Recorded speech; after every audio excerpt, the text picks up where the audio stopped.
Hi, AP Psych class.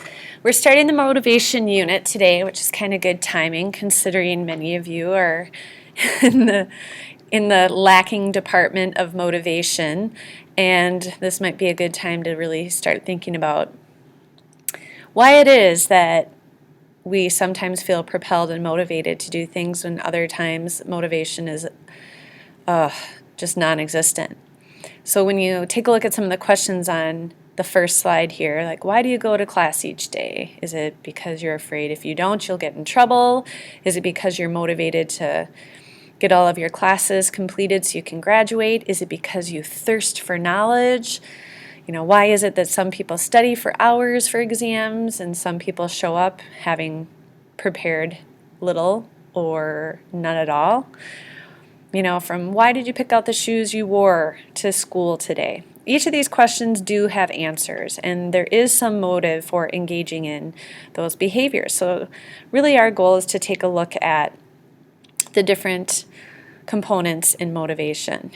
And if you get a chance, you got to watch some of these YouTube videos. Our book starts off by talking about the story of Aaron Ralston, and is a really good example of how he was motivated to, in a dire situation, a near-death experience, to actually amputate his arm to survive, and all of the components involved. If you get a chance to read the story behind his experience, you really need to. There's also this movie trailer on the movie that came out based on his experience called 127 Hours. So motivation is defined as a need or desire that energizes and directs behavior. So what is that carrot that is dangling out in front of you? What is it that energizes and directs your behavior? Well, we know that there are some things that are physiological, some things that are emotional or cognitive, or some things that are based on social factors. But some of them we consciously think about and make goals and direct our behavior towards those goals. And some of the things that we find motivate us happen at a level that we're not even consciously aware of. So this slide, addresses some of those things. Now, what are the factors that influence initiation, direction, intensity, and the persistence of these behaviors? Is it biologically trying to satisfy our physiological needs? Is it emotional factors? Some of us are more emotional and can cause us to act in certain ways. Some of us are thinkers, and our thoughts and our perceptions cause us to act. And sometimes it's societal factors and people and the relationships that we have that cause us to act in a certain way. So really our learning objective for today is to look at the 4 different theories on motivation. And then your assignment is to take a look at the scenarios I provided you and identify the different theories and where they apply. As you can see here on this slide, this is the evolutionary perspective in terms of looking at motivation. And it's based on instincts, the instinct theory. Now, instincts are complex behaviors that are rigidly patterned throughout a species and is unlearned. So we know that some of us, that all of us, animals included, have these innate patterns of behavior that we act upon that go relatively uninfluenced by the environment. So like the illustration you see here, a mother bird instinctively knows to get her baby's food and where to find it. They instinctively know how to build nests, and sometimes they're very intricate and even complex. Other species, whether it's migration patterns or salmon spawning, bears hibernating, these are all instinctual behaviors that allow for them to flourish and survive.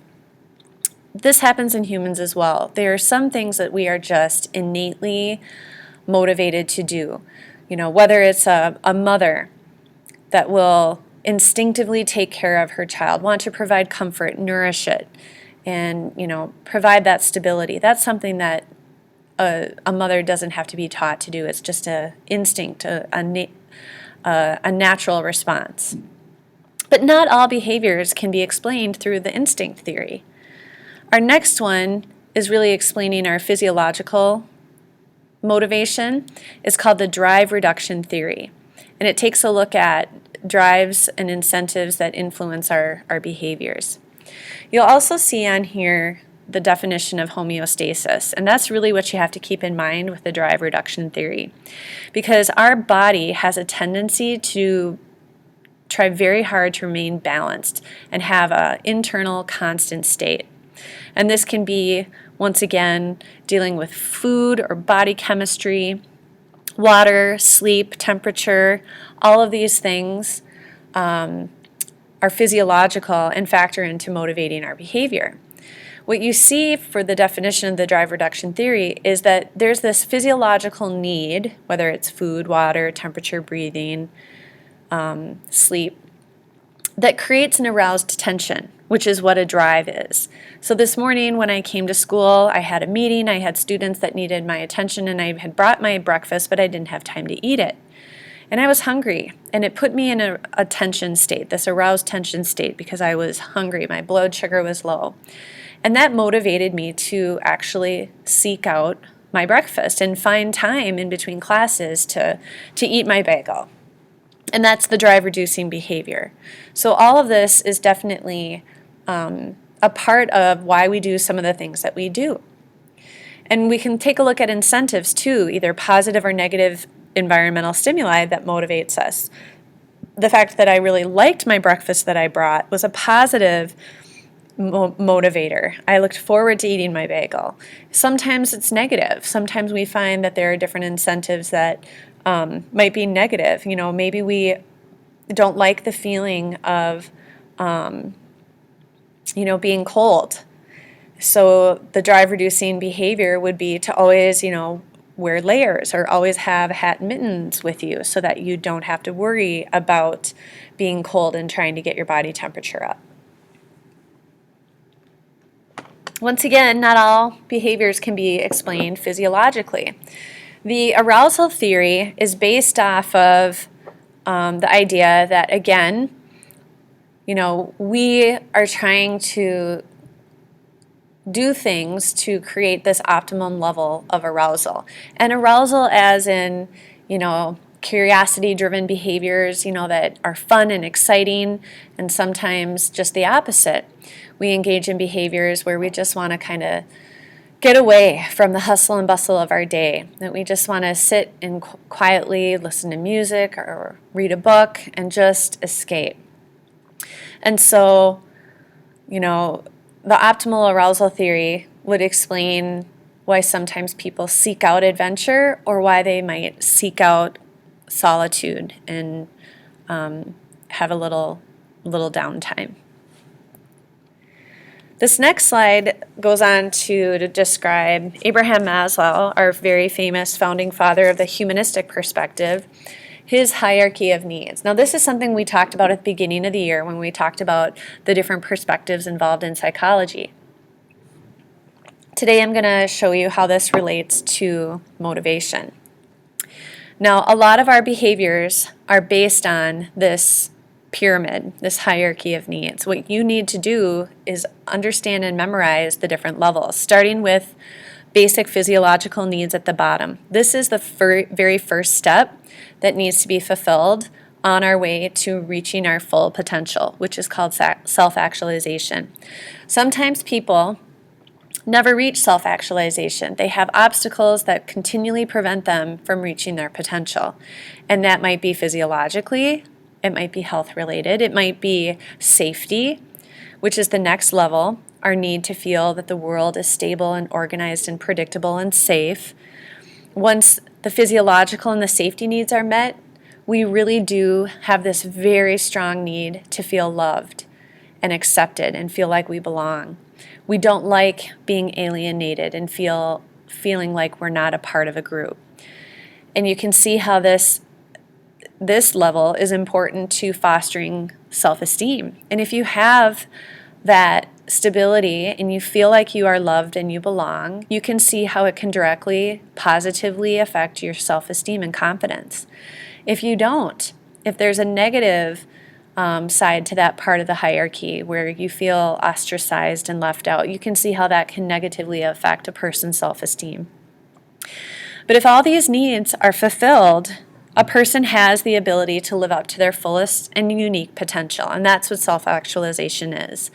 And so Maslow describes how we all have this potential, but sometimes in life's journey, obstacles prevent us from being fulfilled.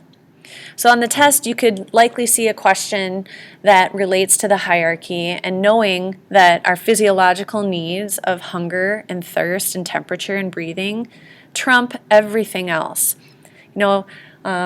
Going to a party and fitting in with a group of friends means nothing if you don't know where your next meal is going to come. Or in terms of safety, if your house just burned down in a fire, you're not going to be worrying about studying for that psychology test so that you can get a good grade in that class and help you maybe win a scholarship. Your primary focus is going to be on the safety and the well-being of your family. So my stress to you is looking at the order of this hierarchy and understanding what level needs to be met before the next one can be fulfilled.